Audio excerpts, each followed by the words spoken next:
Let's pray.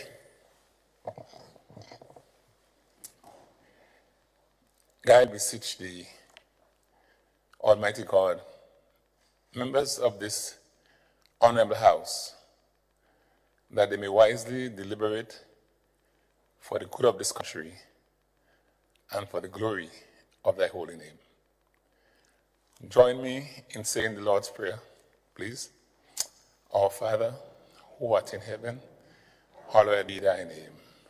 Thy kingdom come, thy will be done, on earth as it is in heaven.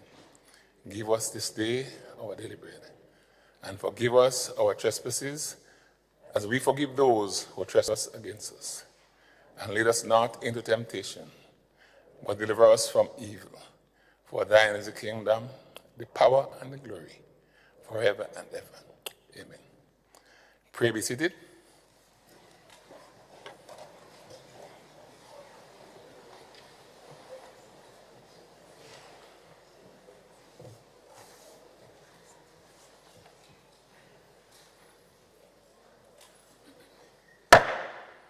This Parliament now convenes.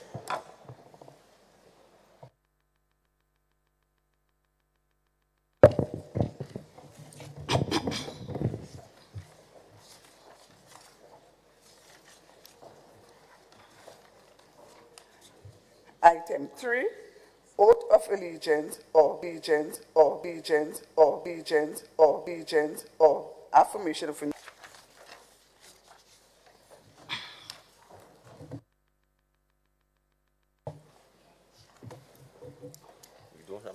Leader of Government Business. Thank you, Mr. Speaker. Good morning to members of this honorable House.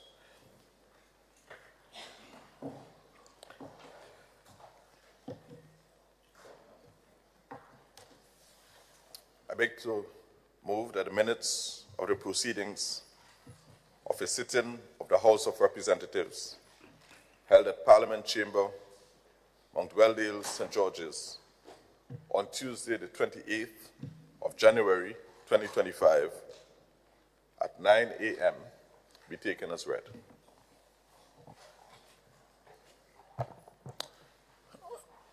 Honorable members, the question is that the minutes of the proceedings of a sitting of the House of Representatives held at the Parliament Chamber, Mount Welldale, St. George's, on Tuesday, 28th January 2025, at 9 a.m., be taken as read. Those who have that opinion say aye. Aye. Of the contrary, say no. The ayes have it. Indeed, the ayes have it. Leader of Government Business. Thank you, Mr. Speaker. I beg to move that the minutes of the proceedings of a sitting of the House of Representatives held at Parliament Chamber, Mount Welldale, St. George's, on Tuesday, the 28th of January, 2025, at 9 a.m., be confirmed. Honorable members, the question is that the minutes of the proceedings of a sitting of the House of Representatives held at the Parliament Chamber, Mount Welldale, St. George's, on Tuesday, 28th January, 2025, at 9 a.m., be confirmed. Those of that opinion say aye. Aye. Of the contrary opinion say no. The ayes have it. Indeed, the ayes have it. Leader of Government Business. Thank you, Mr. Speaker. I beg to move that the minutes of the proceedings of a special sitting of the House of Representatives held at Parliament Chamber, Mount Welldale, St. George's, on Tuesday, the 11th of February, 2025, at 9 a.m., be taken as read.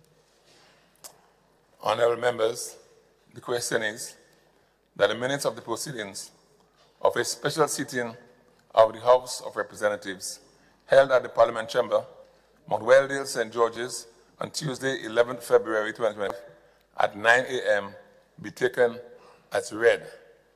Those of that opinion say aye. Aye. Of the contrary opinion say no. The ayes have it. Indeed, the ayes have it. Leader of Government Business. Thank you, Mr. Speaker.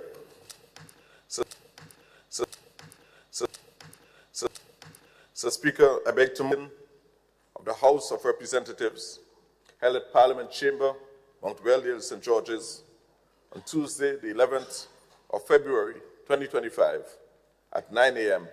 be confirmed. Thank you. Honorable members, the question is that the minutes of the proceedings of a special sitting of the House of Representatives held at the Parliament Chamber, Mount Weldale, St. George's, on Tuesday, 11th February, 2025, at 9 a.m. be confirmed. Those of that opinion say aye. Aye. Of the contrary opinion say no. The ayes have it. Indeed, the ayes have it.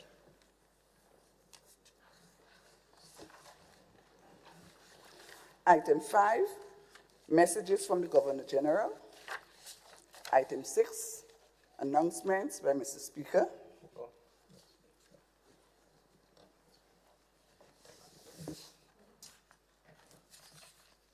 Thank you. I wish to make the following announcements. Honorable members and the folks sitting in the balcony, we now have a new leader of His Majesty Opposition. As for the correspondence received, the Honorable MP for St. Andrew Southeast is now the new leader of His Majesty Opposition in this Honorable House. I wish to extend my very best wishes to you, Honorable MP, and now leader of His Majesty Opposition.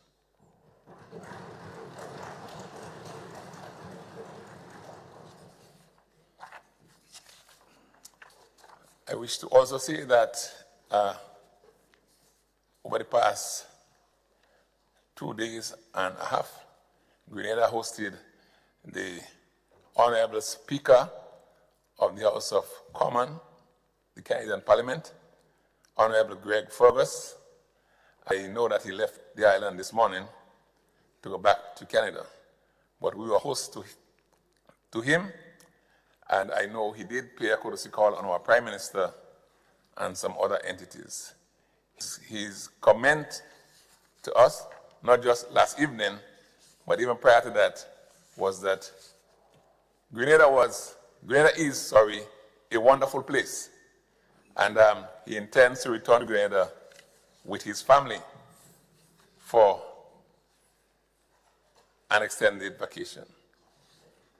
And finally, tomorrow, the world celebrates International Women's Day.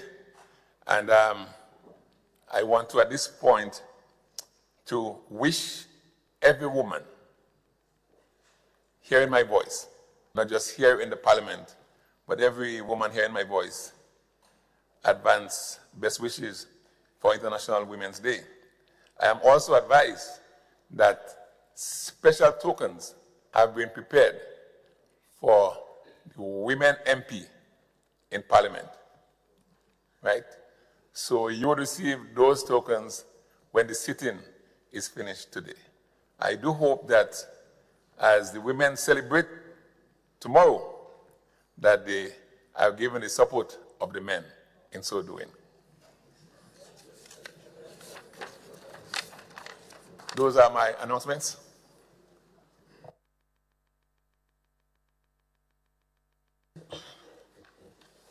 Item 7, presentation of petitions. Item 8, presentation of papers and reports from select committees. Item.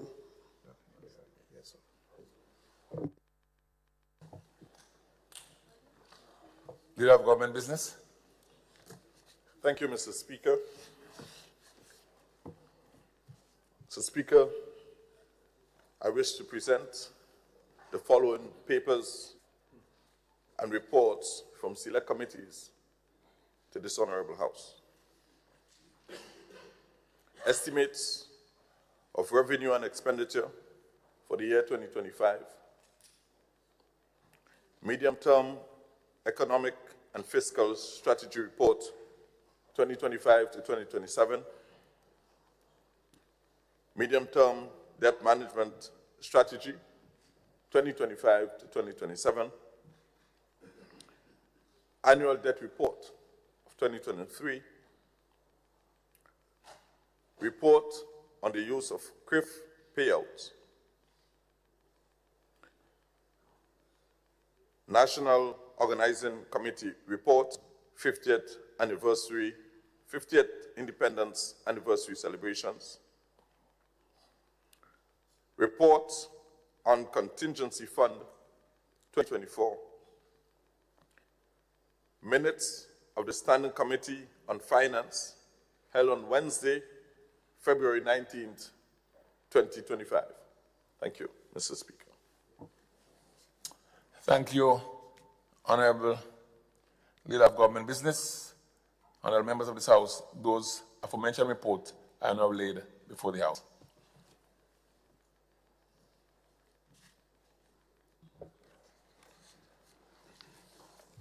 Item 9, unopposed private business. Item 10, questions.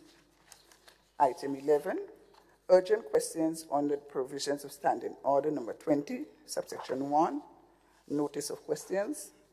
Item 12, statement by ministers. Item 13, personal explanations. Item 14, motions.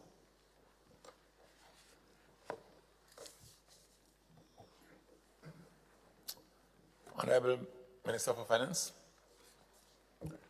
Good morning, Mr. Speaker. I rise to move the following motion, standing in my name, and it reads, whereas it is necessary to provide for the services of the State of Grenada for the year 2025 by means of an Appropriation Act, be it resolved that the estimates of revenue and expenditure for the fiscal year 1st January 2025 to 31st December 2025 be approved. Thank you. Thank you, Minister for Finance.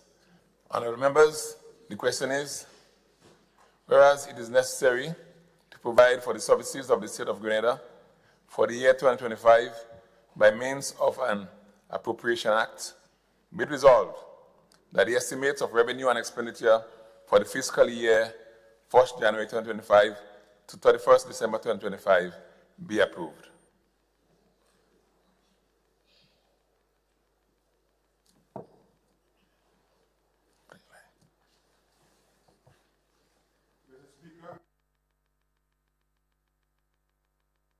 I wish to signal this Honorable House that I have the consent of the Governor General to proceed. Mr. Speaker, in compliance with the Public Finance Management Act and regulations, the Fiscal Resilience Act, and the Public Debt Management Act, I wish to advise that the following accompanying documents are laid before the Honorable House, which was done earlier on. The Medium-Term Economic and Strategic Report 2025-2027, in accordance with Section 12A of the Public Finance Management Act of 2015 as amended.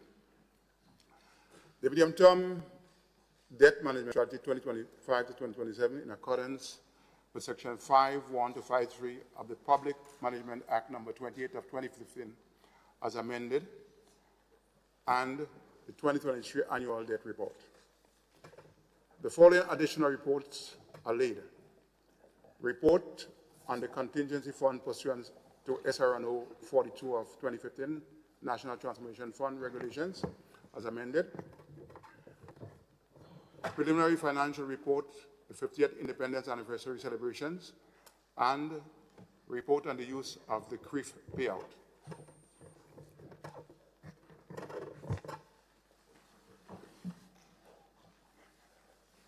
Mr. Speaker, it is my distinct honor to present the budget address for the fiscal year 2025 to this Honorable House. Mr. Speaker, permit me to begin my presentation by thanking the Almighty God for His grace and mercies endure forever. Despite monumental challenges in the past year as a nation and God-fearing people, we have demonstrated impressive resilience. As we look ahead, we remain assured in the faith that we are blessed and highly favored. For it is written in Romans chapter 8, verses 28, and I quote, "We know that all things work together for good to them that love God, to them who are called accordingly to his purpose." Mr. Speaker, I wish to also thank the Prime Minister, the Honorable Dickon Mitchell, for his continued confidence in me to lead the Ministry of Finance in yet another difficult period for Grenada and the global economy. Permit me also to thank my colleagues in Cabinet, the staff of the Ministry of Finance, and all others who have contributed to the preparation and presentation of this year's budget. Allow me also to express profound gratitude to my constituency of St. Patrick East for the continued support, and I look forward to continue to work with them. I will speak specifically to developments within my constituents during the debate. Mr. Speaker, on July 1st, 2024, Hurricane Beryl, one of the strongest tropical cyclones in modern history to make landfall in July, struck our beautiful nation, inflicting damage to homes, roads and bridges, utilities, businesses, and the agricultural and marine sector. The damage amounted to roughly 630 million EC dollars, or 16% of our gross domestic product, particularly affecting Carriacou and Petite Martinique and the northern parishes of mainland Grenada, namely St. Patrick, St. Andrew, and St. Mark.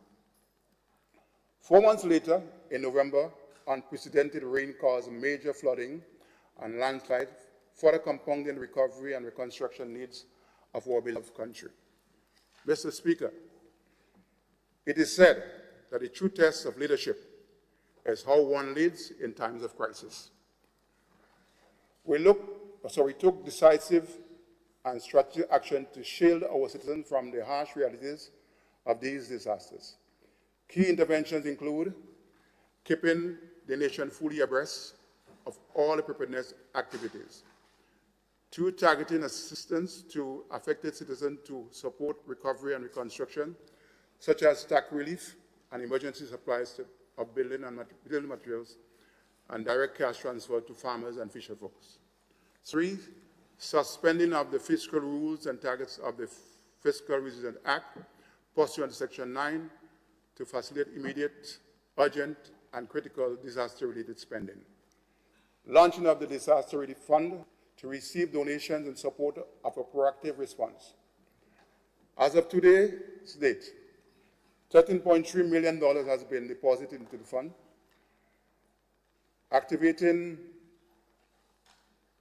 allocating disaster risk financing such as grants, concessional loans, and insurance payouts. Invoking of disaster clause in our debt instruments where applicable to ensure adequate fiscal space to support recovery efforts. And again, delaying the 2025 budget to ensure appropriate focus was placed on the immediate to short-term challenges posed by Beryl. Again, Mr. Speaker, you'd hear out there that we delayed the budget for a number of other reasons and so on. Notwithstanding, let us continue. Mr. Speaker, our swift strategic response has been instrumental in bolstering our robust economic performance in 2024 and in setting the foundation for continued transformation.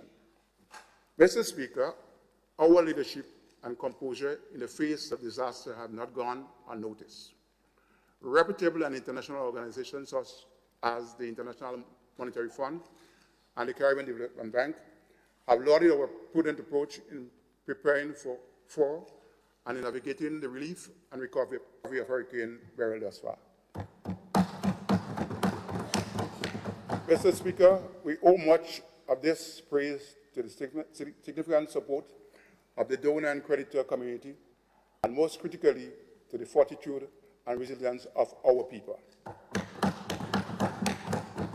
Mr. Speaker, while much has been achieved in short time, there is still much more to be done, not only in the context of Beryl recovery, but also in support of our transformative agenda for Grenada, Carriacou, and Petite Martinique. Mr. Speaker, the robust macroeconomic performance in the last year, despite significant challenges, demonstrate impressive resilience. The medium-term outlook is favorable, supported by continued strong tourism demand, ongoing construction efforts, and investment in transformative initiatives in healthcare, housing, skills development, and renewable energy. Mr. Speaker, we have just celebrated our 51st anniversary of independence in another spectacular display of talent and patriotism under the theme, The Next 50, Embracing of Development, Transformation, and Unity. Just hold on, Reverend. I said it before and I'm going to say it again. The phones should be turned off. There should be no shrilling. Please proceed. Thank you, Mr. Speaker. This theme is deeply rooted in our National Sustainable Development Plan 2035, which is further embedded in our Vision 75. Vision 75 embodies a resilient Grenada, a prosperous Grenada, a conscious and caring Grenada, a Grenada where human dignity, sustained inclusive economic growth, and environmental progress are promoted. Undoubtedly, Mr. Speaker, Grenada is a nation on the rise, supported by residents of its economy and people. Considering the foregoing of our theme for the 2025 budget, and I quote, towards Vision 75, Grenada resilient and rising, end of quote. Update on key reforms and policies. Development of the Grenada hydrocarbon potential. Mr. Speaker, we extend our sincere gratitude to the technical working group for their tremendous work over the past year. Thanks to their efforts, we are now have a clear roadmap for achieving Grenada's hydrocarbon potential. Mr. Speaker, following the presentation and debate of this budget, we'll provide the public with a comprehensive update on this matter. Development of the Kawana Bay project site and expansion of Beach House Silver Sand. Mr. Speaker, further to significant progress made in resolving the Kawana Bay dispute and engaging a new developer, Hoyle Caribe, construction is expected to commence this year. Simultaneously, the expansion of the Beach House Silver Sand project will provide further information on developments in these areas in due course. Reform of the Marketing and National Importing Board, MNIB. Mr. Speaker, we have taken decisive steps to address the long-standing financial mismanagement and inefficiencies plagued by the Marketing and National Importing Board. To stop the organization's financial and operational decline, we scaled down all operations and assumed all debt, creating a foundation for meaningful restructuring. However, the restructuring process has faced delays due to the absence of years and audited financial statement, complicated valuation, and due diligence efforts. Despite the challenges, government remains committed to transparency and accountability in this transition. The engagement of a strategic partner is key to building a modern, efficient, and sustainable entity that will better serve farmers, agro-processors, and the broader economy. To this end, a new company, Import Export Act Limited, has been established to replace the MNIB. The legal and financial experts are developing a prospectus and legal arrangements to engage a suitable strategic partner and have new entity up and running before the end of the third quarter of 2025. Strengthening parliamentary representation. Mr. Speaker, our government remains committed to strengthening parliamentary representation and ensuring that all members of parliament are equipped to serve their constituency effectively. The goal is to provide adequate resource over time, including establishment of state-owned parliamentary offices in each constituency, providing a permanent and accessible space for constituents to engage with the elected representatives. To this end, in 2025, each constituency, as far as practicable, will be outfitted with a suitable vehicle to facilitate greater mobility and outreach, ensuring that the needs of our community are met with efficiency and care. Efforts will be made to secure hybrids and electrical vehicles consistent with government policy of greening the transportation sector. Pension reform. Mr. Speaker, our hard-working public servants dodged the bullet. The risk that the NNP administration would have refused to pay them the retroactive pensions and gratuity. When the electorate voted the National Democratic Congress into office to form the current administration, it was elusively clear that the former administration had no intention of honoring the payment of over 500 retired public servants who dedicated their lives to the service of Grenada. We have kept our commitment to pay the retroactive sum of $75.1 million and are making current payments going forward. Mr. Speaker, it is our continued commitment to ensuring that public servants do not retire in poverty.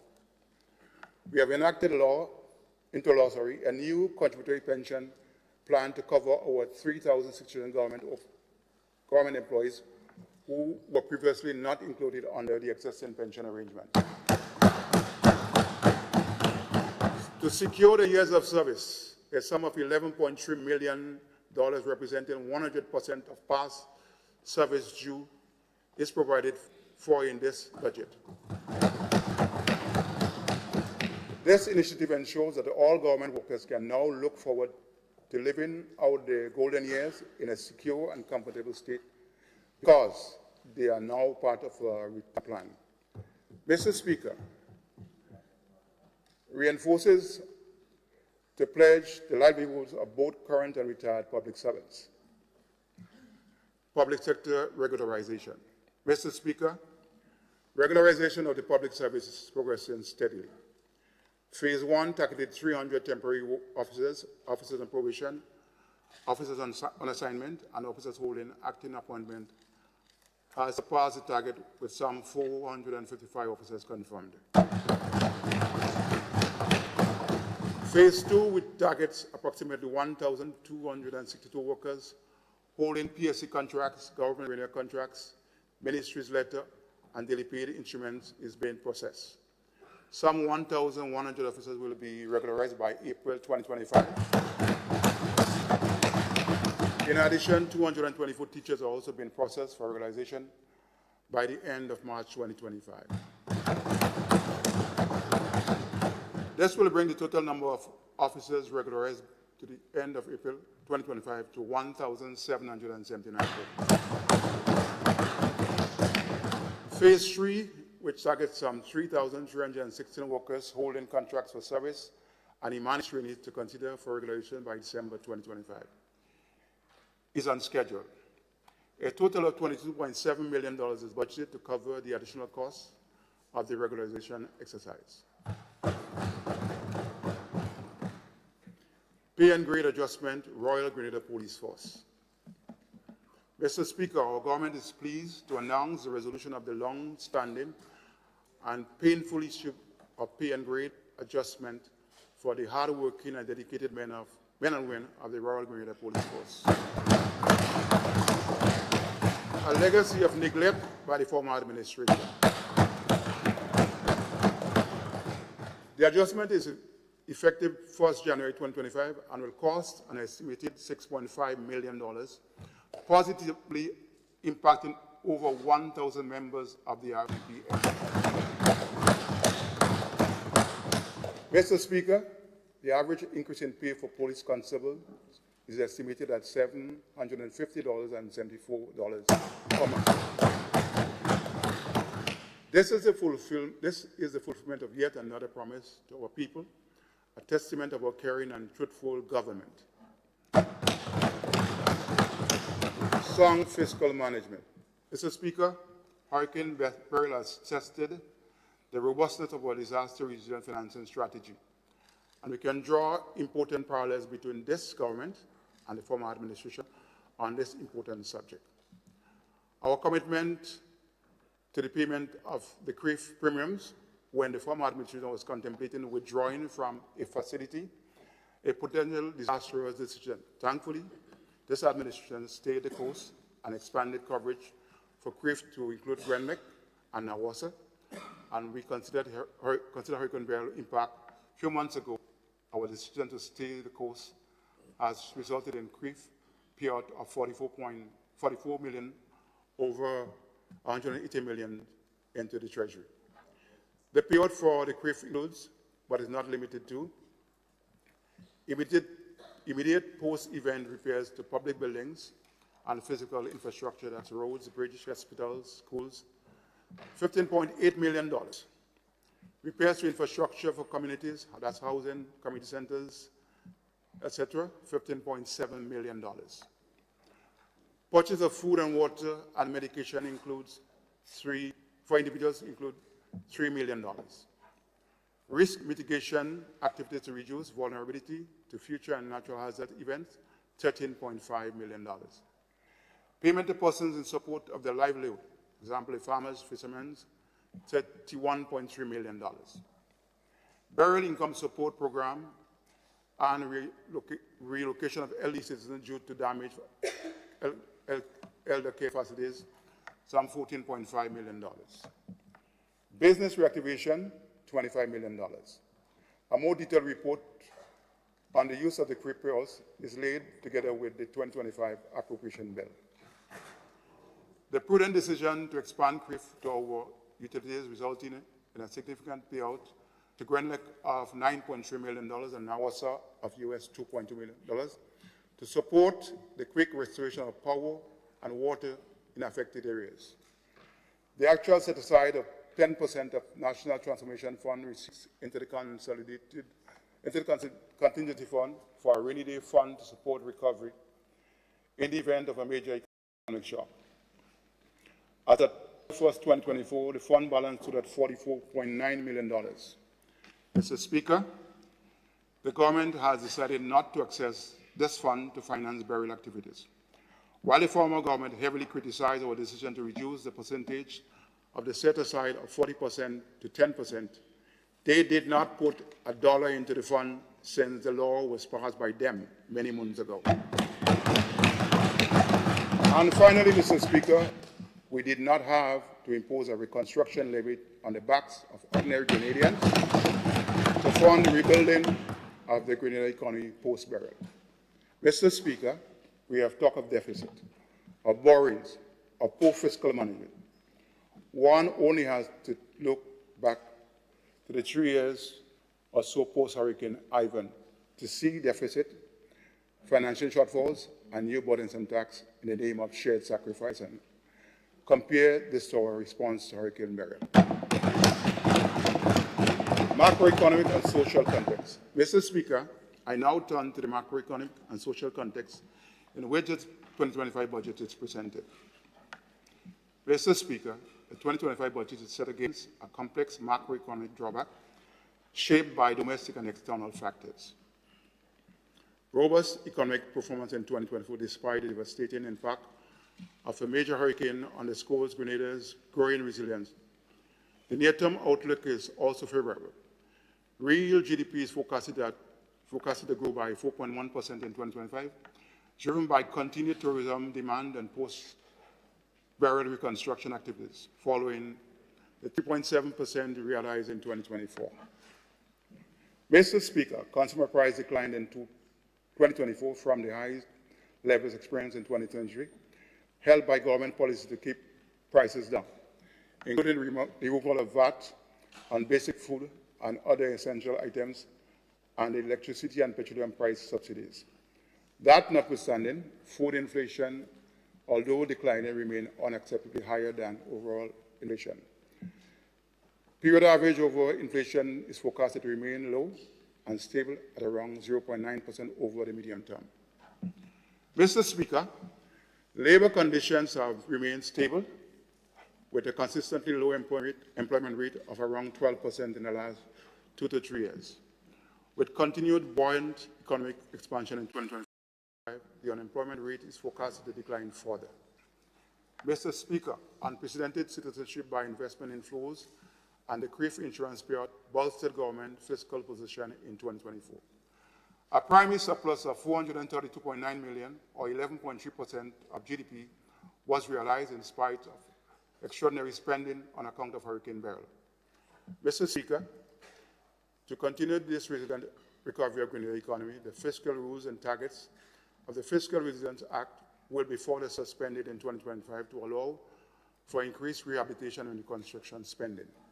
Finally, on the domestic front, Mr. Speaker, the financial sector remains stable and sound, and external stability was well anchored in 2024. Looking ahead, financial sector conditions and external accounts are expected to improve, further reinforcing macroeconomic stability and growth. On the global front, economic growth is projected to remain stable at 3.3% in 2025, based on the most recent World Economic Outlook by the IMF. However, this positive outlook is pregnant with uncertainties fueled largely by ongoing geopolitical tensions and, more recently, protectionist policies in the United States. Additional details on the macroeconomic and social context for 2025 budget is included in the medium-term Economic and Fiscal Strategy Report 2025 to 2027, which is laid together with this appropriation 2025 bill. Mr. Speaker, I now turn to the estimate of revenue and expenditure and the specific areas of intervention for 2025. Estimates of revenue and expenditure for 2025. Mr. Speaker, as per the philosophy of our administration in prioritizing the engagement of our citizens in this important aspect of our country's governance, we actively involve our people in widespread consultation on the 2025 budget. The resulting policies, projects, and programs have benefited from the rich insight of our citizens, for which we are most appreciative. I wish to record my sincere thanks to our citizens here at home and in the diaspora who embrace our participatory approach to governance and shared their ideas and suggestions with us helping to shape the 2025 budget. Mr. Speaker, this third budget set our country and people on a more resilient and inclusive path, consolidating past gains and accelerating progress. It provides for a total expenditure principal repayments of $1,912,872,014. The overall budget summary is as follows.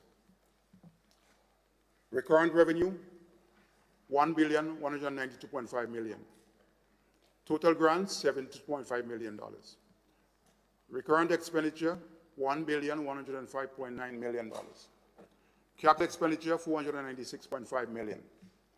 Current account surplus, $86.5 million.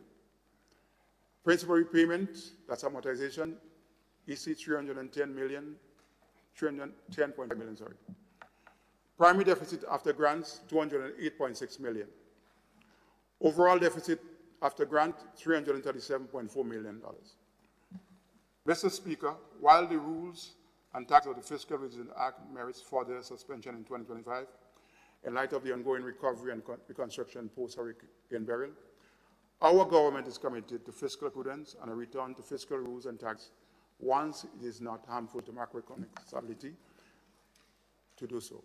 Based on our assessment, the return to fiscal rules and target under the FRA will not be before 2027. That said, Mr. Speaker, a key aspect of the FRA is the wage bill, ceiling of 13% of GDP, will not be breached in 2025. Good faith salary negotiation for the next negotiation cycle will ensure compliance with the FRA and sustainable wage bill management beyond 2025. Financing of the 2025 budget. Mr. Speaker, I am pleased to report that the 2025 budget is fully financed.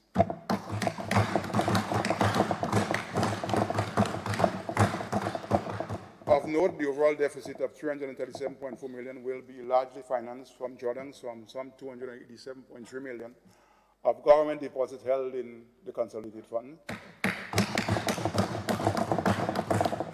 Details on the financing of the 2025 budget can be found on page 9 of the 2025 estimates of revenue and expenditure.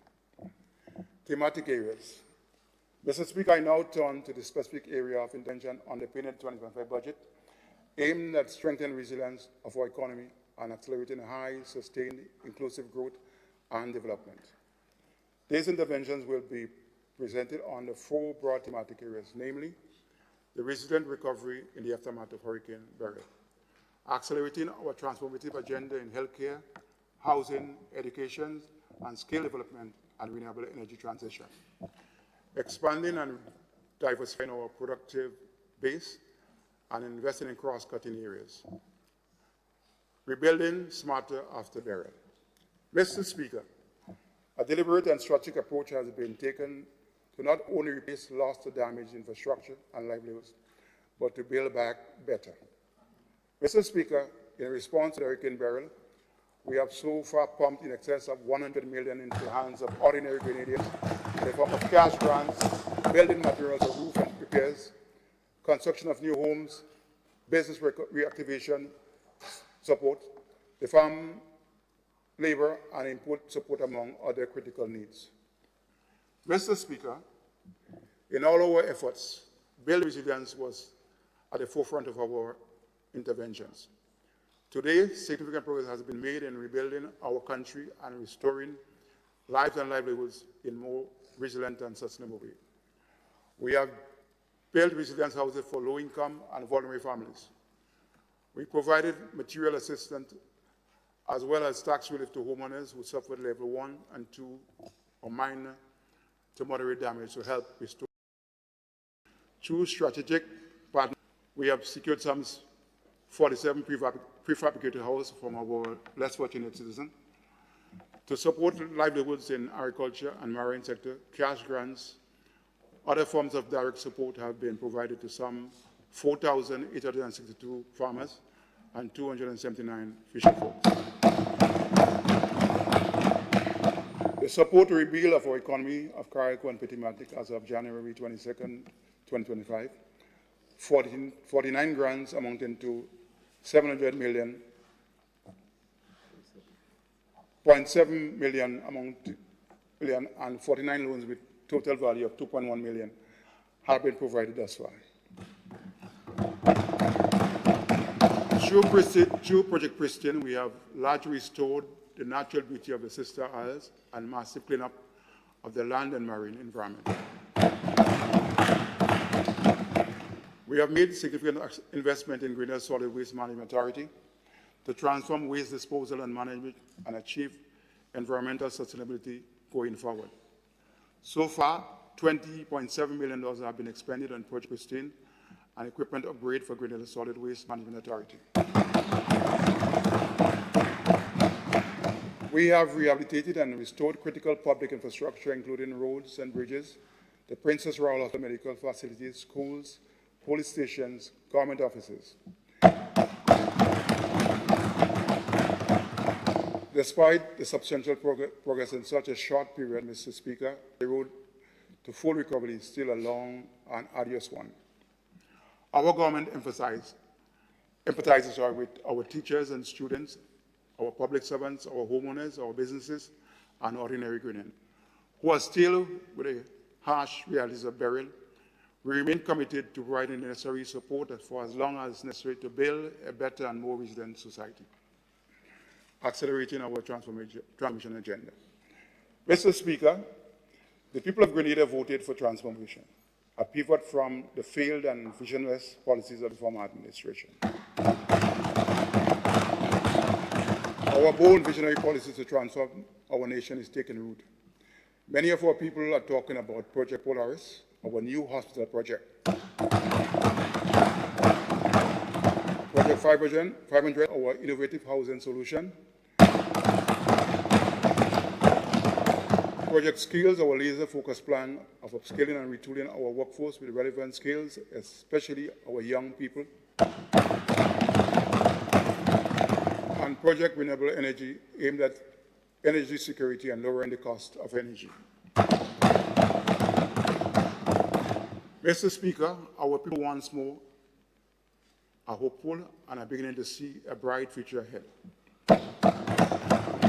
Undoubtedly, it is on the rise, towards progress, prosperity, and unity. As our Prime Minister declared in his independence address on February 7, 2025, I quote, "We are a great nation. There is a greatness in every one of us," end of quote. Allow me to elaborate on the key transformative pillars. Healthcare. Mr. Speaker, we remain steadfast in our trust to transforming our healthcare system into the healthcare capital of the Eastern Caribbean. Mr. Speaker, given the state of healthcare system that we inherited, our commitment to this nation on this issue is no easy feat. Yet we are undaunted and laser focused in addressing critical challenges facing the sector. In 2025, we will advance several critical initiatives to strengthen the health sector, improving service delivery, and lay the foundation for a transformative future. Strengthening organizational capacity. Mr. Speaker, we remain cognizant that efficient healthcare delivery depends on a well-structured and effectively managed system. With the support of Mount Sinai, one of the largest teaching hospitals in the United States, a comprehensive need assessment and quality improvement initiative of our current health system is underway to guide the development of the new hospital and broader health sector's reform. This assessment will evaluate gaps in the infrastructure, service delivery, human resources, and equipment needs. The findings will inform strategic planning and resource allocation to ensure that our investments are targeted and impactful. A key feature of the proposed reform is the statutorization of the hospitals. Strengthening human capacity. Healthcare is only as strong as the professionals who deliver it.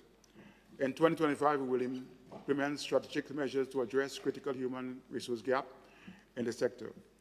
We will involve conducting an HR audit, expanding training opportunities for health professionals, recruiting additional doctors, nurses, and specialized medical personnel, including implementing a specialized program to ensure adequate succession planning. Mr. Speaker, while we continue to diligently take the long-term HR challenges, incentivizing our doctors and nurses remains necessary to stem the attrition to other countries. Mr. Speaker, I'm therefore pleased to report that the Cabinet has agreed to extend the honorarium of $12,000 and $6,000 annually for doctors and nurses, respectively for your contract.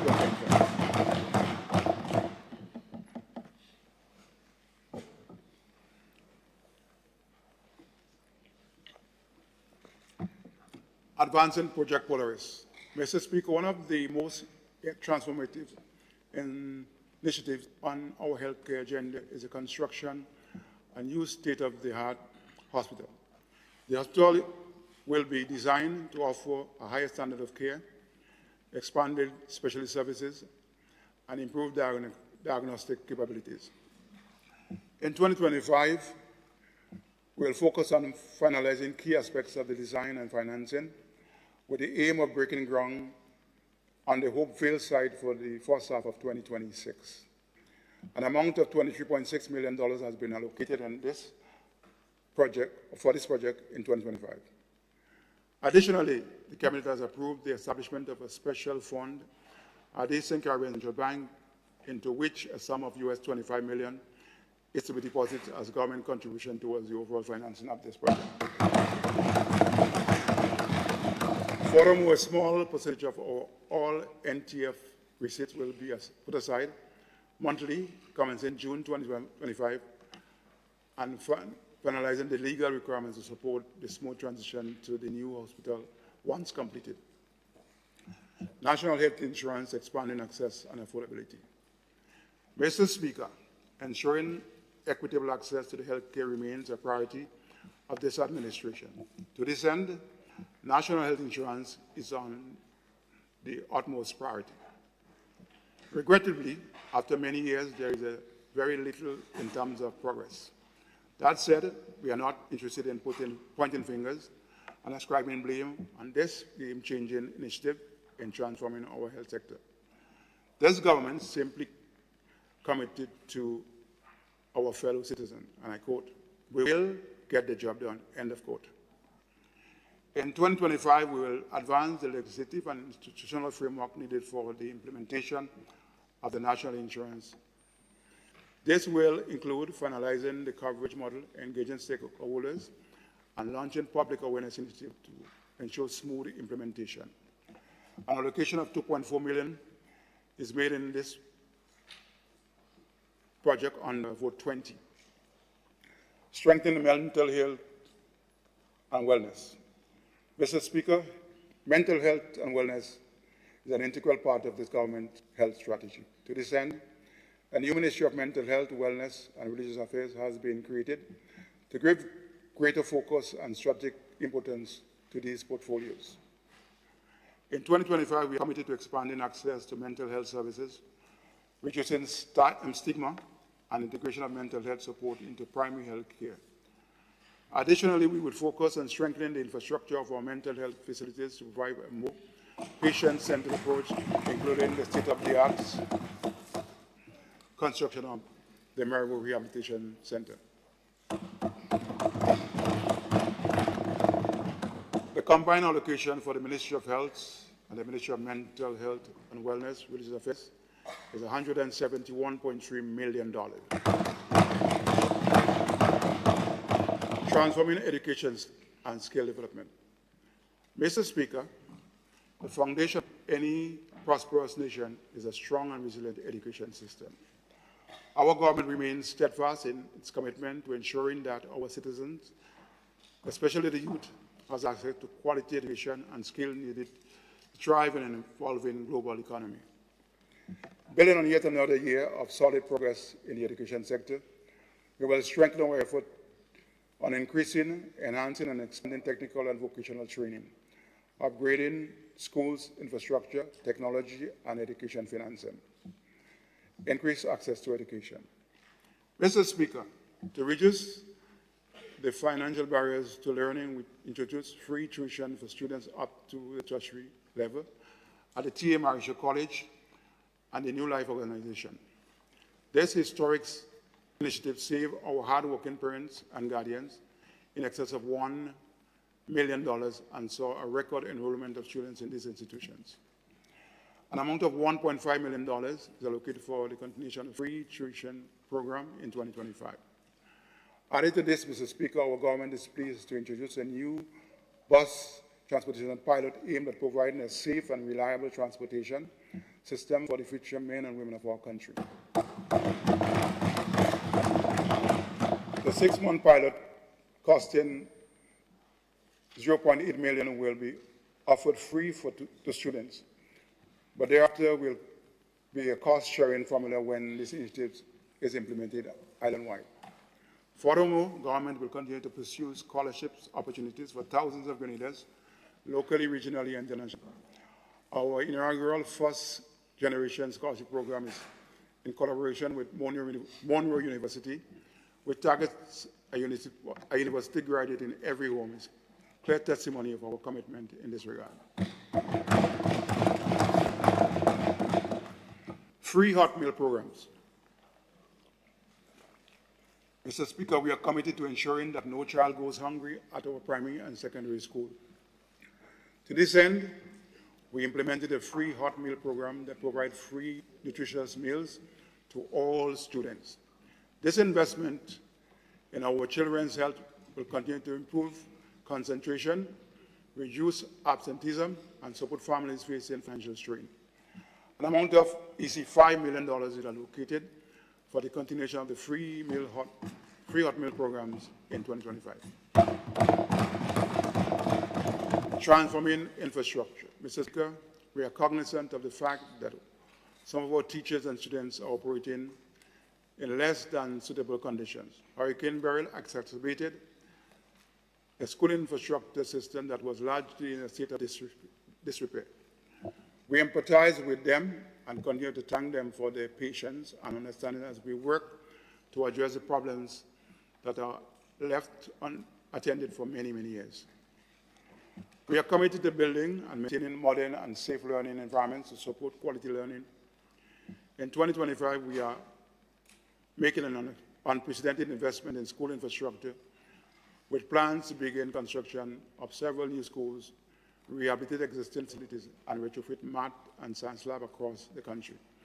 This includes the St. David's Catholic Secondary School. No objection to award contract already issued by the Procurement Board. Construction expected to commence in May of 2025. The St. Andrews Anglican Primary School, the contract has been signed with construction to commence in May of 2025. The St. Giles Government School, 95% of the final design completed. Construction is expected to commence in July of 2025. The Florida Government School, civil works is expected to commence in June of 2025. The Grenada Christian Academy under construction with 20% completed. Dover Government School, construction scheduled to commence in June of 2025. St. George's Anglican Senior, refurbishment scheduled to commence in June of 2025. Bonaire Government School, retrofitting of Maths and Science Lab expected to commence in April of 2025. The St. Patrick Anglican Primary School, retrofitting of Maths and Science Lab expected to commence in April of 2025. Equipping students with relevant skills. The demands of the modern workforce are changing rapidly, and our education system must evolve accordingly. In 2025, we'll focus on equipping students with practical and relevant skills, ensuring they are prepared for emerging industries. This includes expanding digital skills, training in schools to foster competence in areas such as coding, cybersecurity, and artificial intelligence. Strengthening technical and vocational education training, TVET, programs to produce a skilled workforce in areas such as construction, renewable energy, hospitality, and other high-demand sectors. Establishment of TVET centers of excellence, integrating entrepreneurship education to cultivate innovation and self-reliance among our young people. Mr. Speaker, these strategic interventions in education and skills development will empower our people, drive economic growth, and lay the foundation for a more competitive and resilient Grenada. Through bold investment and decisive action, we are securing the future of our nation, one student at a time. An amount of $183.4 million has been allocated for the education sector. Housing. Mr. Speaker, Grenada's significant housing deficit was further exacerbated by the devastation impacted of Hurricane Beryl. The post-disaster assessments indicate that roughly 2,304 houses were damaged, with 36% being severely damaged or totally destroyed. The destruction caused by the hurricane has underscored the need for a comprehensive housing strategy, one that not only rebuilds what was lost, but to strengthen our housing sector for the future. Our strategy has three main pillars. An emergency housing recovery plan under the ambit of the Build Back Better project, which targets interventions in the critical areas. This includes reconstructing homes that were completely destroyed, with priority given to most vulnerable citizens, most vulnerable citizens, most vulnerable citizens, most vulnerable citizens, most vulnerable citizens. To date, conducting repairs and providing materials assistance to homeowners to help them rebuild their homes. Some 1,866 families have benefited from this material distribution assistance program or had repairs conducted to their homes. Offering concessions and other forms of financial support to families working to rebuild their homes. Some 318 families have received assistance totaling $7.5 million under the tax concession program to date. In 2025, allocation is made for the continuation of the Build Back Better project through Grenada, Carriacou, and Petit Martinique. In addition to our emergency housing recovery plan, our government is taking proactive steps to reduce the housing deficit through our major flagship initiative, Project 500. This aim to construct 500 Grenada-style on both government and private lands, creating sustainable housing solution for our people. The initiative is well on the way with a pilot project in Dunfermline, where 17 motorhomes are currently under construction. An amount of $10 million has been allocated in the 2025 budget for this continuation of this project. Finally, Mr. Speaker, under the third pillar, government home improvement and soft loan programs. The government will continue to provide material assistance and soft loans to facilitate additional support measures, providing more Grenadians with access to affordable housing solutions. An amount of $15 million has been allocated in the 2025 budget for the continuation of these programs. Through these combined efforts, we remain committed to ensuring safe, resilient, and accessible housing for all Grenadians, reinforcing our nation's ability to withstand future emergency challenges.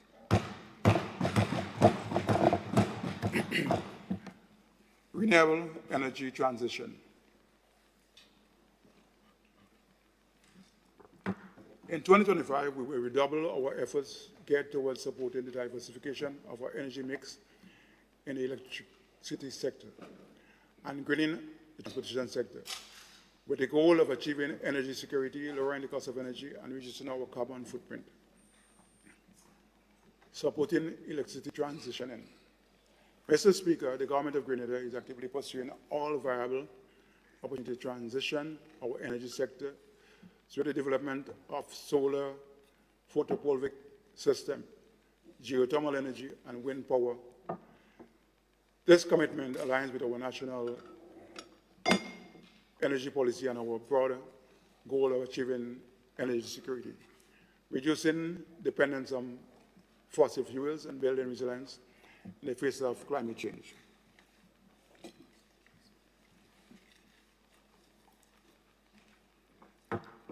At the forefront of this transition are three major renewable energy projects that will significantly enhance our energy infrastructure and sustainability. First, we are advancing our 15 megawatts geothermal project. This initiative has potential to provide a stable and reliable source of clean energy, reducing our reliance on imported fossil fuel and strengthening the resilience of our electricity grid. Phase 2 will cover exploratory drilling.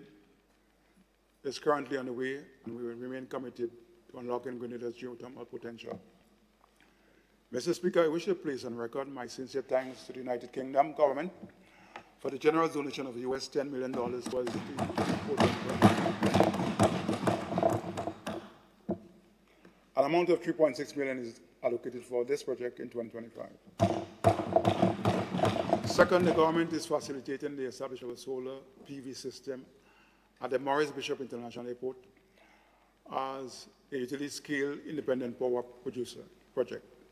This initiative will contribute to the country's renewable energy mix and demonstrate the viability of large-scale solar investment. To support this and future IPP project, the government is making critical investment in the necessary infrastructure, ensuring a conducive environment for private sector participation in renewable energy generation. Grenada plans to contribute $10 million towards the Caribbean Renewable Energy Infrastructure Investment Facility, a fund spearheaded by the ECCB to finance private sector projects in this area. Third, we are embarking on a transformative project to install solar PV system on government buildings.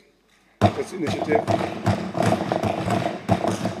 is not only to reduce public sector electricity costs, but also to serve as a model for sustainable energy use.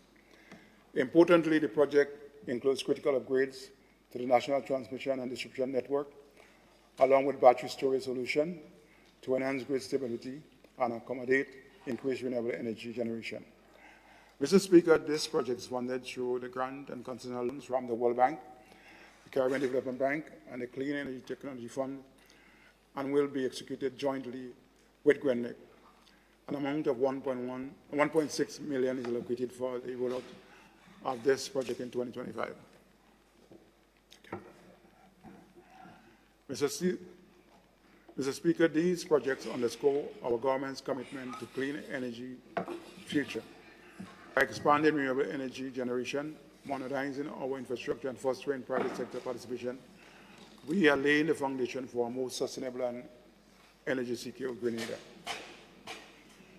Greening the transport sector.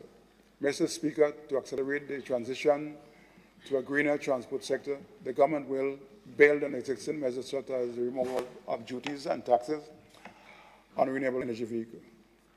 Furthermore, the government will lead by example by transitioning its vehicle fleet to electric and hybrid models. As a decisive step, we are setting aside 25% target for all new government vehicles purchased in 2025 for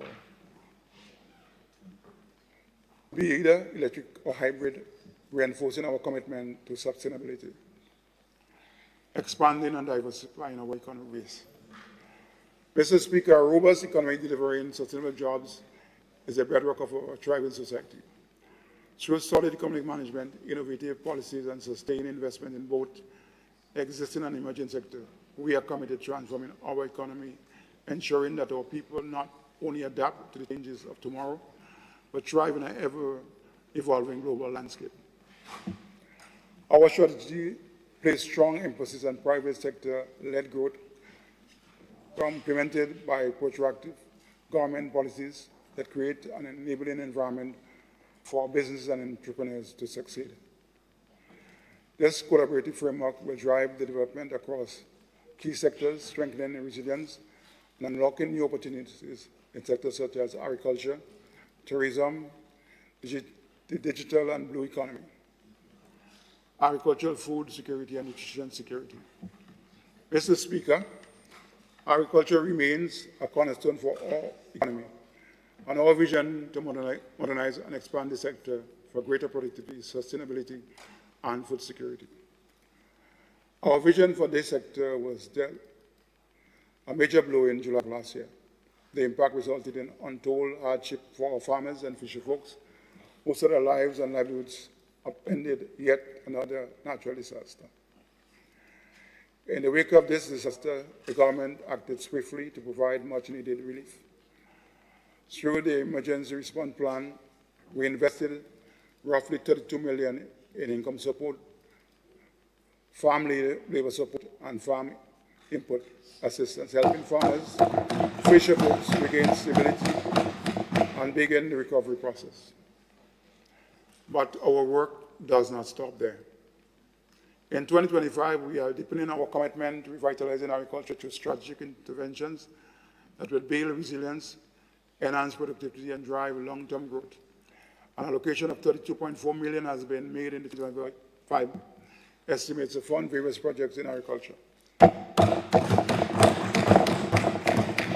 The Minister for Agriculture will highlight some of these key initiatives in his presentation.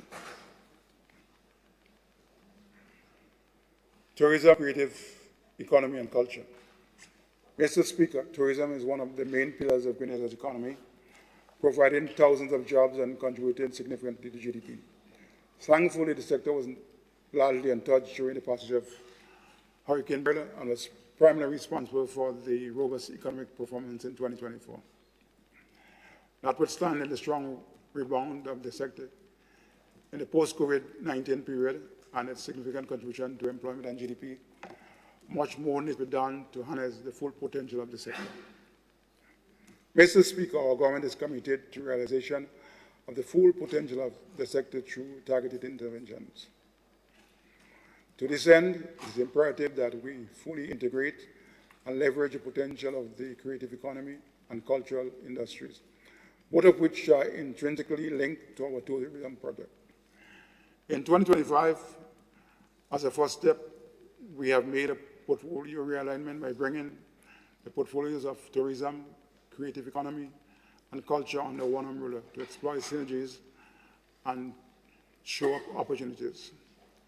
By strengthening the linkages between tourism, culture, and creative economy, we can increase visitor spend, extend the stay, and create new avenues for sustainable economic growth.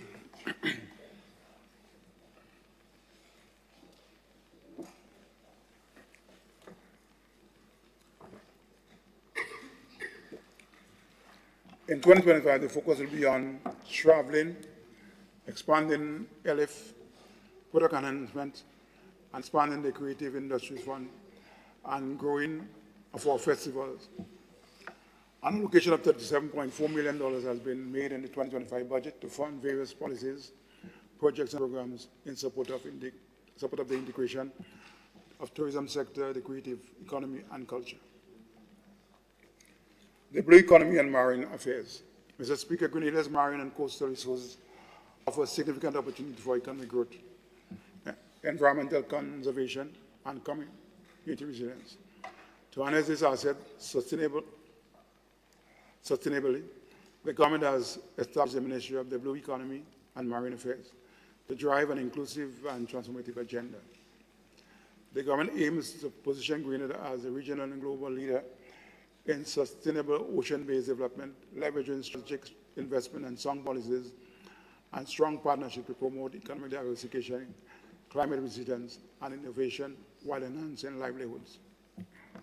Key pillars for transformation include sustainable marine resource management, expanding marine protected areas to cover 30% of our coastal ecosystem by 2030, reducing illegal fishing by 50% by 2027, and integrating climate adaptations into marine governance. Fisheries transformation, increasing fish production and export by 20% by 2028, ensuring 80% of our fishing households adopt climate-smart practices by 2030, and improving market access for fishers. Blue economy diversification, developing marine biotechnology, renewable ocean energy, and sustainable marine tourism, attracting $100 million in investments by 2030, and supporting 20 blue economy startups by 2027. Coastal community empowerment, strengthening community participation in marine management, boosting coastal income by 30%, reducing food insecurity by 20% by 2030, and enhancing disaster resilience. Governance and institutional strength in building a highly competent ministry, enforcing transparency and accountability, and implementing performance-based policies. An allocation of $36.9 million has been made in the 2025 budget to fund various projects to drive this new engine of growth. Rebuilding a stronger economy and people, Carrick 1 Petit Martinique.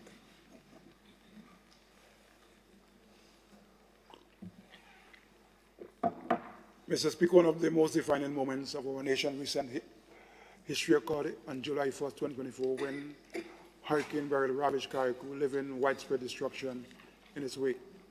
However, in the face of adversity, the resilience of our people shone through. From the very first moments of the hurricane, our government committed to rebuild a stronger and resilient Carrick 1 Petit Martinique. Today, I'm pleased to report that significant progress has been made. The cleanup of both land and marine environments has restored a sense of normalcy. Homes and businesses have been rebuilt, and government operations have resumed. Most importantly, economic activity once again gaining momentum, but our work is far from over. In 2025, we'll continue to press forward with strategic investment aimed at building back better. The budget for Carrick 1 Petit Martinique has increased from $33.4 million in 2004 to $44 million in 2025, a clear demonstration of our commitment to the full recovery and transformation of our sister island. Mr. Speaker, Carrick 1 Petit Martinique is rising once again. The spirit of resilience and determination that defines our people is stronger than ever. The Minister for Carrick 1 Petit Martinique Affairs will further elaborate on the key interventions planned for 2025. Youth and sports development. Mr. Speaker, as we continue on the journey of economic transformation, we recognize that our young people are the backbone of our nation's future. Investing in youth development and sport is not just a social priority. It is a strategic economic imperative. Sports in particular holds immense potential as a new engine of growth, fostering employment, entrepreneurship, and national pride while promoting health and social cohesion. Sports as an economic driver. Grenada has long been known for its sporting talent, with our athletes excelling on the regional and international stages. However, to fully harness the economic potential of sport, we must transition from viewing it solely as a recreational activity to a viable industry that generates investments and opportunities for our youth. In 2025, we will focus on expanding sports tourism, infrastructure development, including the lighting of the National Stadium, construction of an Olympic-sized swimming pool, and the upgrading of the Las Angeles playing facility. Incentivizing and empowering our athletes, youth development, fostering leadership and participation.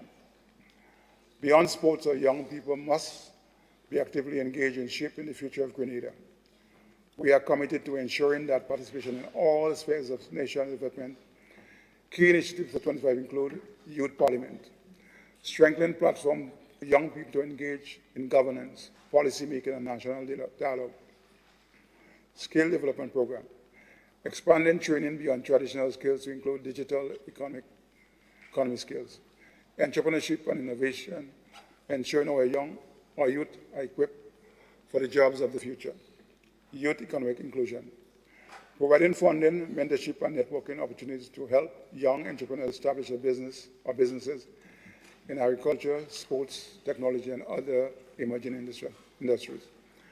Mr. Speaker, one of our flagship programs in 2025 is our Elevate Her program, which targets young women, especially heads of household, with necessary skills and financial and other support to improve their way of life and contribution to national development. Mr. Speaker, by investing in youth and sport, we are only nurturing talents, but also laying the foundation for a dynamic and diversified economy. Our young people are ready to lead, and this government stands ready to support the ambitions, whether on the playing field, in government, in national leadership. It is our commitment to build a future where youth and sport are central pillars of government economic transformation. An allocation of $68.9 million has been made in 2025 budget to fund various policy projects and programs in the area of youth and sports development.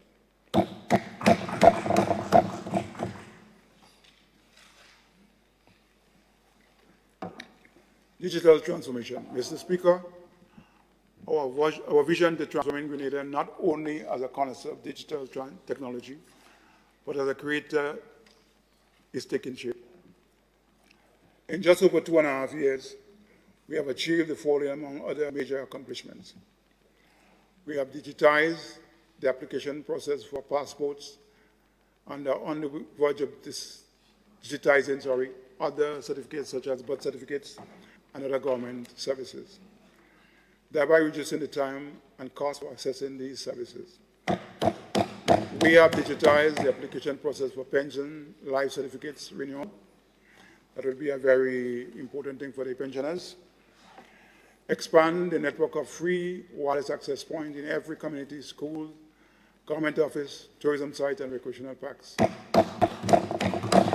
Expand education and training in coding and other critical IT skills.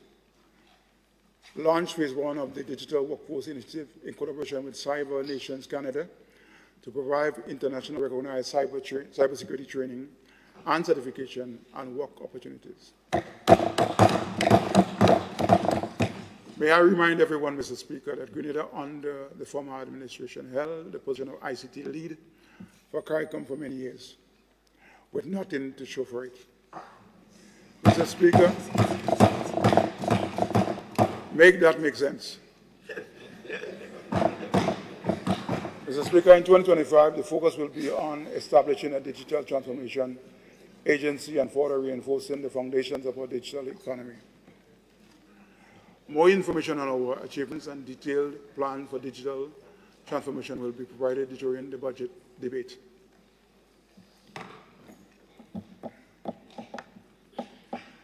Investing in cross-cutting areas. Mr. Speaker, as we drive the comprehensive transformation of the Grenada society, we must invest strategically in cross-cutting areas that create synergies across multiple sectors. This includes investing in resilient physical infrastructure, promoting private sector development, modernizing labor relations, safeguarding citizens' safety and security, and investing in social and community development, among others. I will now elaborate on some of these cross-cutting areas. Transforming our physical infrastructure. Mr. Speaker, transforming our physical infrastructure landscape is fundamental to expanding the diversifying Grenada's economic base, and more broadly speaking, transforming our economy and society. Mr. Speaker, this will require significant investment in resilient infrastructure over many years. In 2025, strategic initiative and investment will include Grenada Resilient Infrastructure Project, Cliff Road Rehabilitation Project, coastal protection of the shoreline of Soteres Bay, we normally call it the breakwater, the South St. George Water and Sewage Expansion Project, the G-Cruise Project, the St. John's River Mitigation Project, Feeder Roads Project, Bridges Rehabilitation Project, and Hurricane Beryl Response Initiative. An allocation of $150.7 million has been made in the 2025 budget to fund various projects and programs in the area of infrastructure development, public utilities, civil aviation, and transportation. Mr. Speaker, the Honorable Prime Minister, the Minister responsible for infrastructure will elaborate on major initiatives, interventions under this portfolio. Social and community development. Mr. Speaker, a robust protection system is essential for reducing poverty. Promoting economic participation and ensuring that no one is left behind in Grenada's development journey. In 2025, the government remains committed to protecting the most vulnerable while fostering opportunities for self-sufficiency and economic empowerment.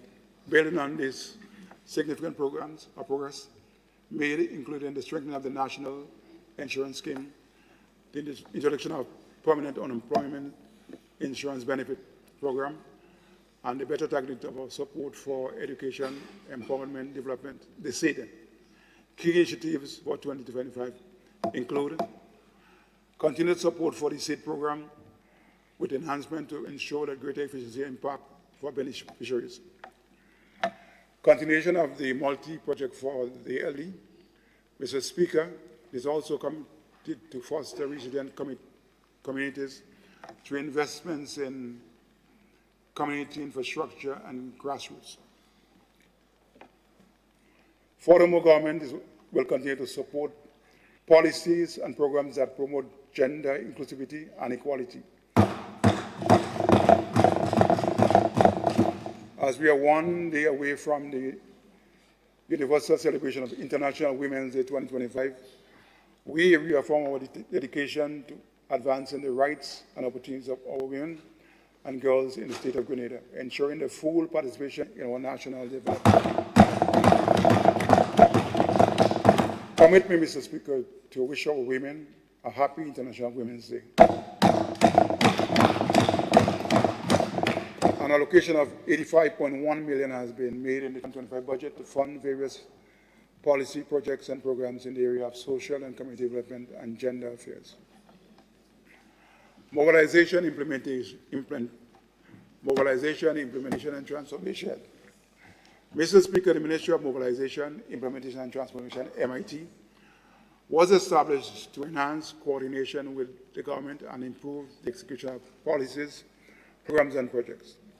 In 2025, our government will further strengthen collaboration across all sectors to accelerate national development, ensuring that our economic and social policies align with our overarching vision for transformation. Through this cross-cutting strategy, we are reinforcing our commitment to building a stronger, more prosperous, and resilient Grenada, one where progress is not only envisioned but actively realized. To this end, several long-standing standing World Bank funded projects have been transferred to this Ministry of Mobilization, Implementation and Transformation to remove bottlenecks and accelerate implementation. The result thus far has been extremely promising, demonstrating the effectiveness of this strategic approach.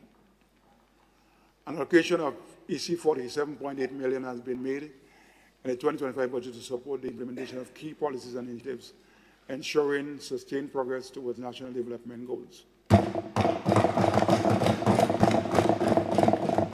Promoting private sector development. Mr. Speaker, the Investment Development Corporation, GIDC, continues to play a critical role in attracting and facilitating private sector investment in Grenada. In 2024, the GIDC generated 238 investment leads, a 31.5% increase from previous year, with local investment showing great potential. These leads span in key sectors including manufacturing, tourism, agribusiness, health and wellness, ICT, and services reflecting the country's diverse investment opportunities. Furthermore, Mr. Speaker, the GIDC processed 65 applications for investment in its incentives, surpassing an annual target of 163%. This results in an approval of 61 projects with a combined EC 80 million in proposed investment and the creation of overall 800 permanent jobs. Additionally, 66 projects commenced operations, generating 564 direct jobs, a 14% increase over 2023. To build on the strong momentum, the government is committed to enhancing GIDC's capacity effectiveness in 2025. Key focus areas include expanding investment promotion efforts, strengthening engagement with international and regional investors through targeted roadshows, trade missions, digital marketing campaigns, strengthening the investment approvals process, enhancing efficiency in processing applications and approvals to create a more investor-friendly environment, leveraging strategic partnership, collaborating with multilateral agencies and development partners to unlock new investment opportunities, leveraging the hosting of the Afro-Caribbean Trade Investment Conference in July of this year, a major platform to showcase Grenada's investment potential to regional and global stakeholders. By prioritizing this initiative, Grenada will further strengthen its investment climate, increase capital flows, drive economic diversification, and expand job creation opportunities. Support for MSME development. Mr. Speaker, we reiterate the crucial importance of supporting the creation of new micro, small, and medium-sized enterprise and expansion of existing ones in delivering sustainable jobs throughout the state of Grenada. In 2025, the following intervention will be pursued in this regard. One, the extension of the incentive package for non-priority sectors on selective building materials, equipment, capital, goods, and other critical inputs. Two, the extension of the MSME concession for priority sectors. Three, the repurposing of EC 7 million in the existing funds at the Grenada Development Bank as equity contribution to support business lending. Four, the recapitalization of Small Business Development Fund administered by the GDP with an injection of 3 million. Five, the provision of competitive matching innovation grants up to US $30,000 for beneficiary through the Grenada Investment Development Corporation as part of the OECD Scale Innovation Project. Six, the provision of grant financing to farmers through TB as part of the Challenge Grant Component GCRIS project. The provision of grant financing by the Ministry of Agriculture to support young farmers through the CARICOM Development Fund support Youth in Agriculture Initiative. Strengthening the CBI investment program. Mr. Speaker, Grenada's CBI program continues to evolve. It is now a noteworthy contributor to government's revenue, tourism, and job creation. Our programs continue to be one of the best, with deeply enhanced, robust due diligence exercise. In 2024, Grenada and 4 other CBI jurisdictions in the Eastern Caribbean signed a memorandum of agreement which inter alia call for establishment of an independent regional regulator for the industry.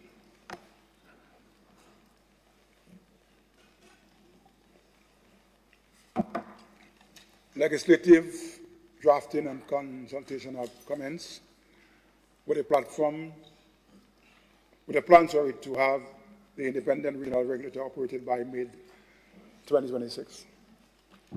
Mr. Speaker, Citizen by Investment Program is also very innovative. We have listened to the genuine advocacy of local businessmen and women for their participation in the program. While there are already a few local developers who have successfully and marketed their projects, the year ahead will witness a ramping up of such projects. Mr. Speaker, this government in the coming weeks will pass amendment regulations to reduce 70% of all fees that are being paid by local Grenadian developers with new projects in any priority economic sector under the CBI program. Moreover, Mr. Speaker, we will facilitate the mentoring and coaching of our local Grenadian developers with international developers to help them execute their projects with utmost efficiency. Prudent economic management. Mr. Speaker, we continue to manage the Grenada economy with distinction. No amount of old talk and disinformation will change that fact. The International Monetary Fund, in a release published on July 24, 2025, commended our government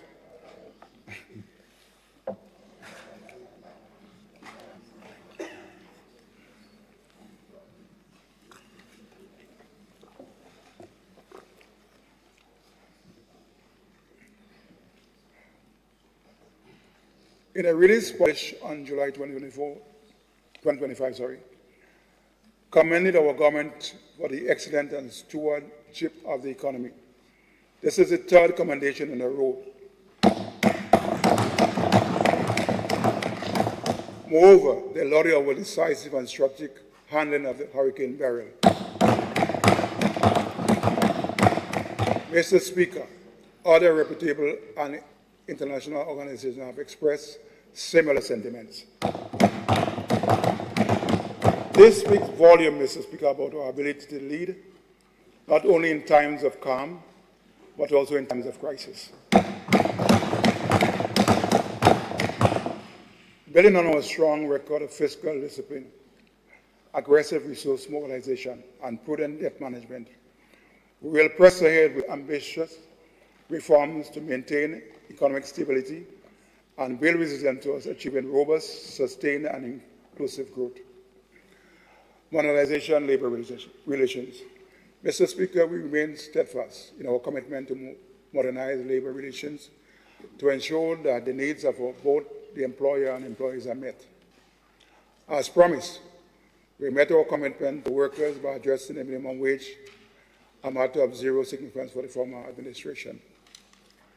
In 2025, we will continue to modernize labor relations by updating our labor laws, enhancing dialogue with stakeholders, and enhancing dispute resolution mechanism. Through these efforts, we aim at fostering good labor relations and maintaining industrial peace, enhancing the governance of state bodies.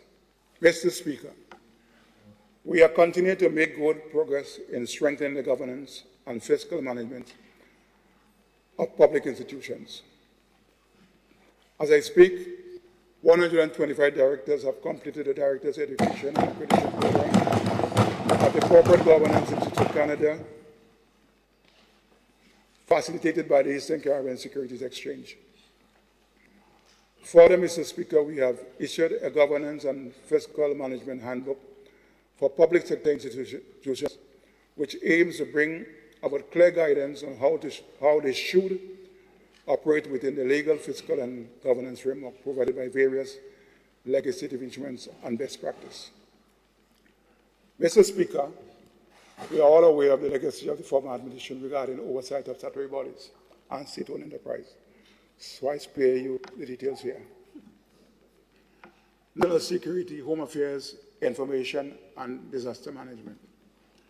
Mr. Speaker, we will continue to work diligently to maintain Grenada's reputation as one of the safest places in the region and the world to work and live as a model of disaster management. My government priorities for 2025 are as follows. We are committed to reducing crimes through targeted initiative, community partnership, and leveraging modern technology for law enforcement. We will invest in advanced crime prevention technology, expand community policing, and introduce tougher measures to address organized crime and repeat offenders. Legislation will be introduced for the installation of the CCTV cameras in public spaces across the country.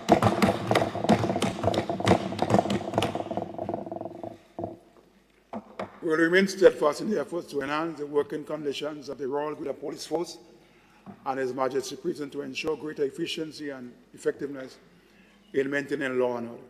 To this end, we have accomplished a significant milestone by relocating the police headquarters from Fort George to the Coronage, a long-awaited and welcome move by many Grenadians. Added to that, the Granville Police Station will be relocated to the former MNIB Granville location very soon. Going forward, we will be taking proactive steps to improve the other police stations, including the Coast Guard base, the prison system. Additionally, we will be strengthening the human resource capacity of both police and prisons in 2025. To improve passenger clearance, we commissioned on Thursday, March 6 in particular, 6 new kiosks at the Maurice Bishop International. We will replace physical ED cards with an online version and upgrade the seafarer's ID passport and emergency travel document to meet international standards. We are committed to enhancing financial security through a public sensitization program at the Financial Intelligence Unit to educate citizens on preventing scams and securing their finances. We will introduce an automated system for the application and certification process for permanent residents, citizens, including citizenship by investment and alien land holding license. Additionally, we will transition the National Disaster Management Agency, NADMA, into a statutory entity to improve preparedness, response, and recovery efforts. For the Government Information Service Program and Printry, we will focus on rebuilding human capacity and upgrading equipment to enhance productivity and broaden service delivery to the wider population. A combined total allocation of $133.9 million is allocated in this 2025 budget to support national security, information, disaster, and management systems. Prioritizing foreign policy and trade. Mr. Speaker, as Grenada navigates global challenges and advances its transition agenda, we remain focused on strengthening external relationships and trade. In 2025, government will enhance diplomatic engagement, promote South-South cooperation, and deepen ties with Africa and Asian Pacific nations, strengthen Caribbean regional integration, and advocating for small state development in global forums to also be central to our efforts.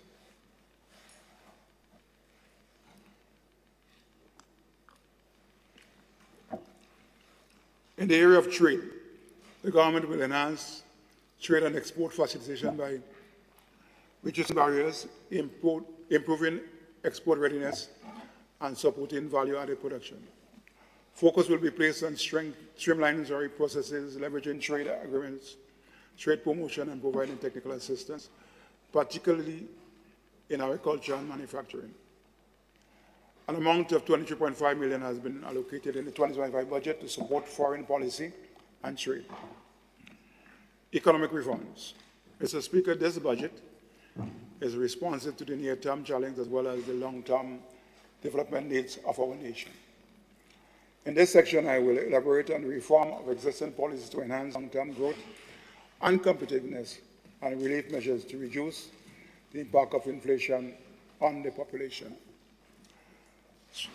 structural policies.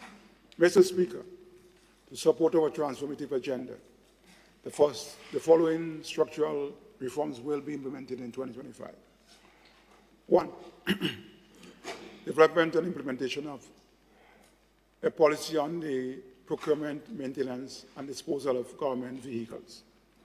Mr. Speaker, efficient management of the government vehicle fleet is critical to ensuring cost effectiveness, accountability, and operational efficiency in public service delivery.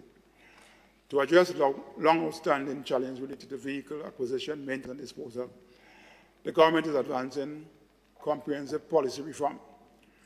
This policy will establish clear guidelines for the procurement, maintenance, and disposal of government vehicles to improve transparency, reduce costs, enhance fleet efficiency. The Grenada Transport Commission will drive the development of this policy. Amendment to the importation policy on used vehicles. Mr. Speaker, as part of our strategy to ease the congestion of traffic on our nation's road and improve road safety and environmental concerns, we'll amend the current policy on the We will amend the current policy on importation of used vehicles. The existing restriction, which prohibits importation of vehicles 10 years and older, will be revised downwards after consulting widely on the issue. The new policy will take effect no later than June 2025. Cost of living measures. Mr. Speaker, since assuming office, the government has taken decisive steps to mitigate the impact of inflation, recognizing our heavy reliance on goods imported without these interventions, ordinary Grenadians would face significant higher prices, particularly for essential items such as food and fuel. While global inflation has eased compared to previous years, Mr. Speaker, price pressures persist due to supply chain disruption, geopolitical tension, and climate-related shocks. As a small island developing state, Grenada remains highly vulnerable to external economic conditions, which continue to drive up cost of living. That said, Mr. Speaker, this government remains committed to shielding citizens from the adverse effect of high prices for as long as necessary, particularly for essential goods and services. In the 2025 budget, the following cost of living measures will remain in effect. 1, extension of VAT exemption on essential goods. To ease the financial burden on the household goods, government will extend the VAT exemption on 20 basic items and essential food, ranging from cooking oils to baby diapers to all female sanitaries, hygiene products including sanitary napkins, tampons, panty liners for an additional year, effective January 1st, 2025, with a review scheduled for December 25.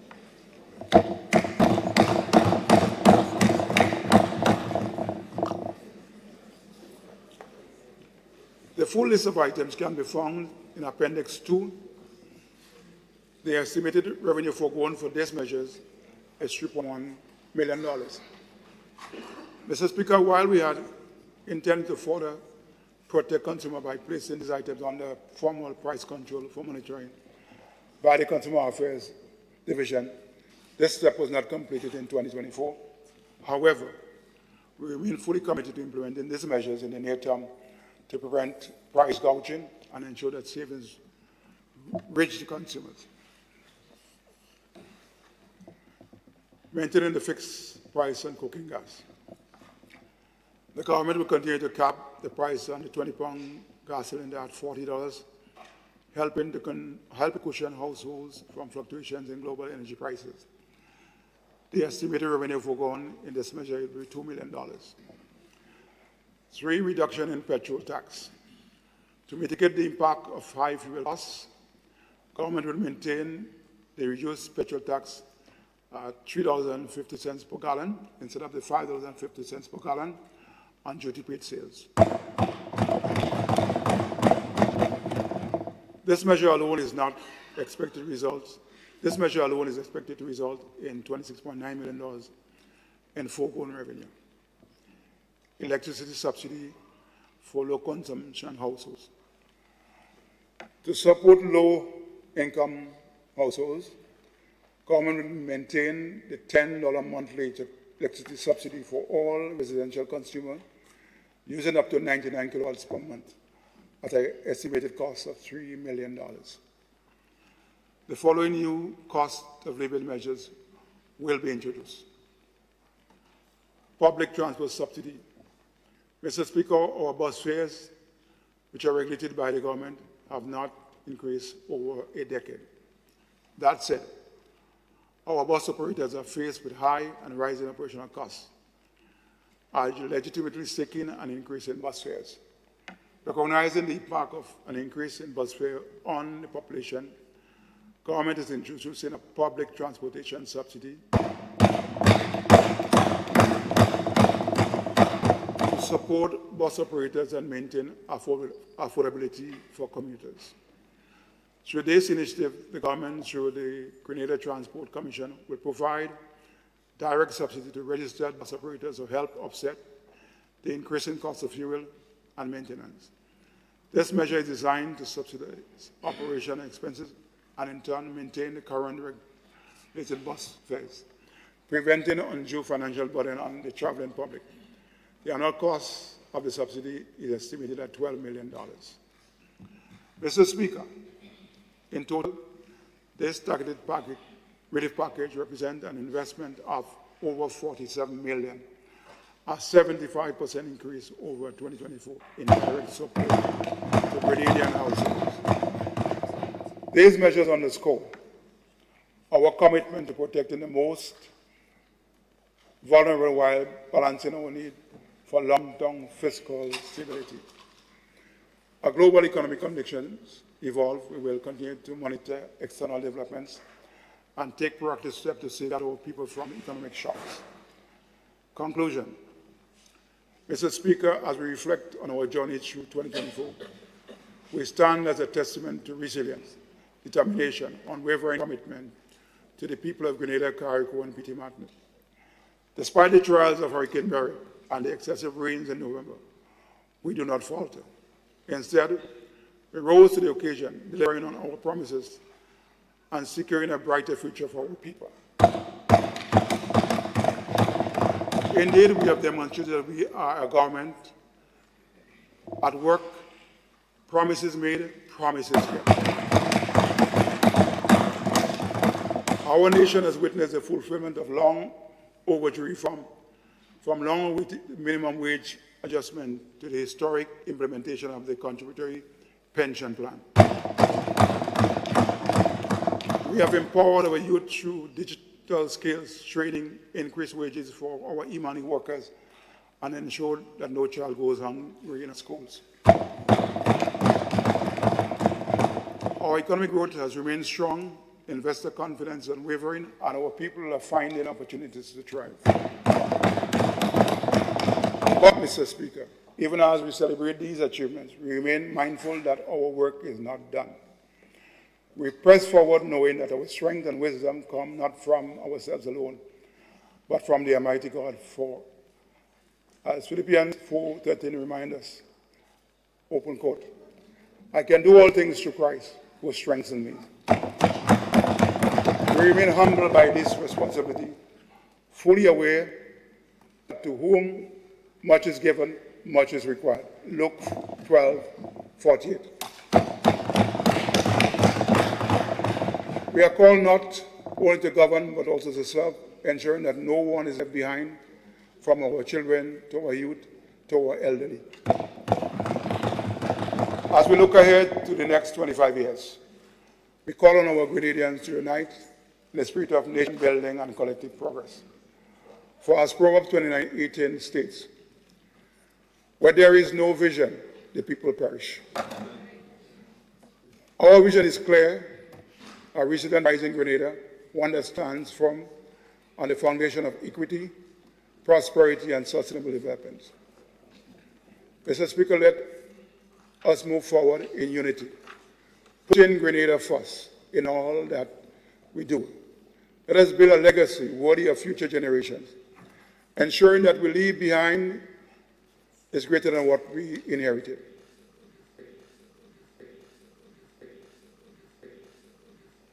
With renewed, the people of Grenada in 2025 under the theme, and I quote, towards Vision 75, Grenada resilient and rising, end of quote.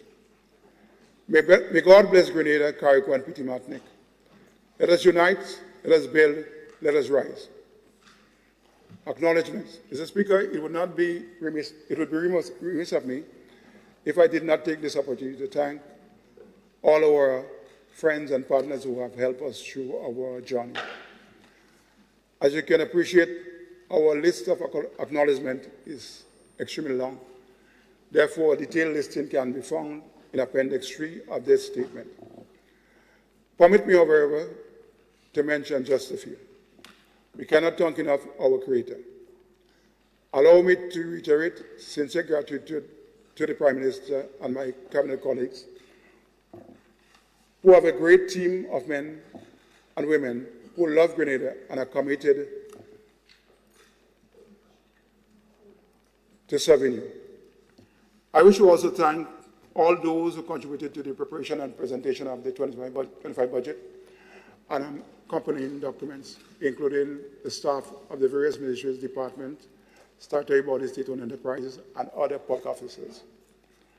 Permit me especially to thank the Permanent Secretary, Deputy Permanent Secretary, Advisor, and staff of the Ministry of Finance who have worked tirelessly in the past years in a less than ideal working environment.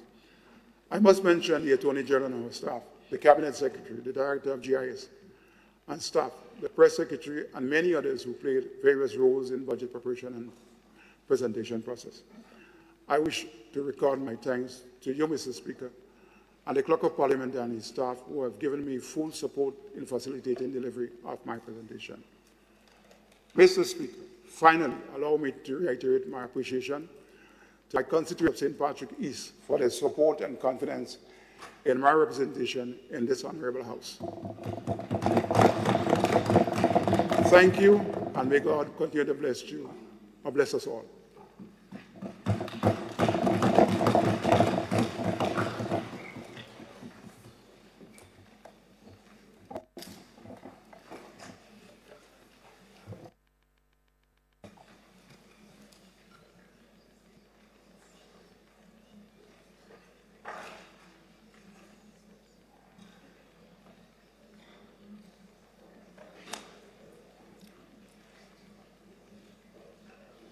Thank you, Minister for Finance, for presenting the statement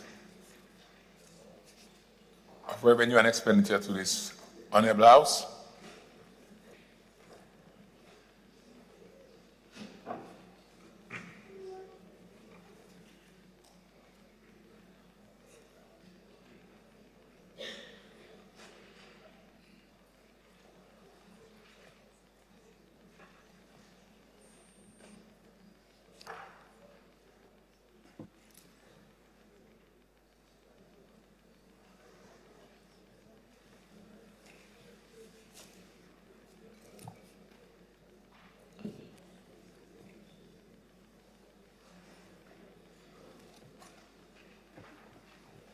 Honourable Minister for Finance. Mr. Speaker, I stand to address the resolution for the estimate of revenue and expenditure for the year. No, that's not it. That's not it. Yes, another resolution. Whereas it is necessary to provide for the state of Grenada.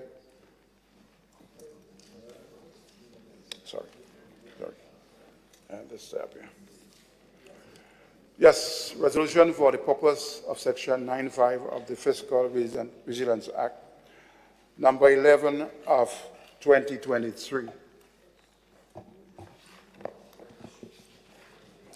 Whereas Section 9.1 of the Fiscal Resilience Act, number 11 of 2023, hereinafter referred as the Act, provides that the Minister may, subject to negative resolution, suspend the public debt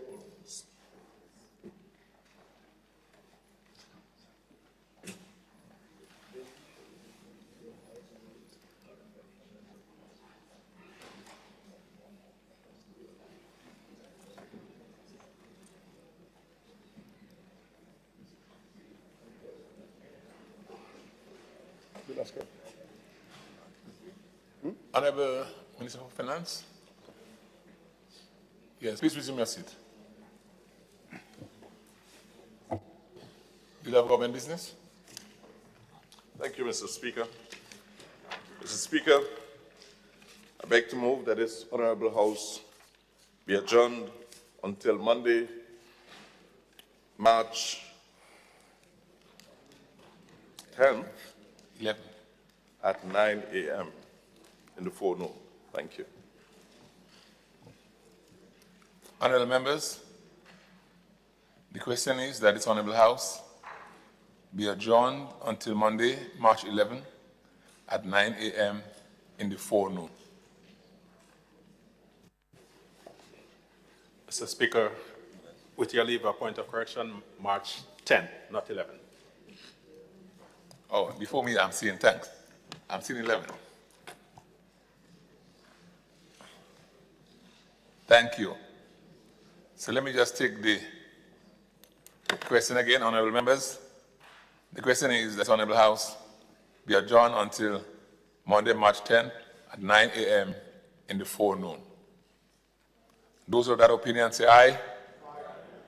Of the contrary opinion say no. This Honorable House stands adjourned until Monday, March 10 at 9 a.m. in the forenoon. Thank you.